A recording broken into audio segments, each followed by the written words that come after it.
கற்று கரவை கணங்கள் பல கறந்து செற்றார் திரளழிய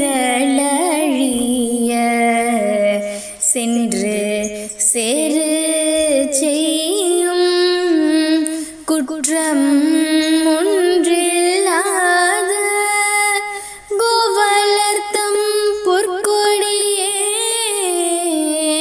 புற்றரவல் குல் புனமையிலே போதராய் சுற்றத்து தோழிமாரெல்லாரும் வந்து நின் முற்றம் புகுந்து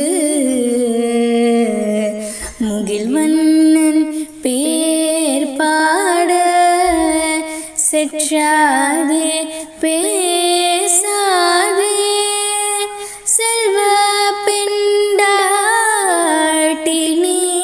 இந்த பாசுரத்தில் கோபாலர் அப்படின்ற குலத்தின் பெருமையை சொல்கிறாங்க. அதாவது என்னென்னா, கன்றுகள் கூடிய கறவை மாடுகள் நிறைய வச்சுட்டு இருக்காங்களாம்.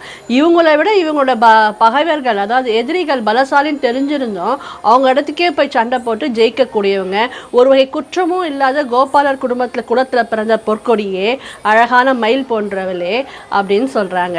தோழிகள் எல்லாரும் வீட்டு வாசலில் வந்து அந்த கார்மேக வண்ணனை பற்றி பேர் பாடுறோமே, நீயே இன்னும் தூங்கிட்டு இருக்க, பேசாமல் தூங்குறியே, இது நியாயமா, எழுந்துரு, இது போல் செய்யாத அப்படின்னு சொல்கிறாங்க. நாளைக்கு அடுத்தது பார்க்கலாங்களா?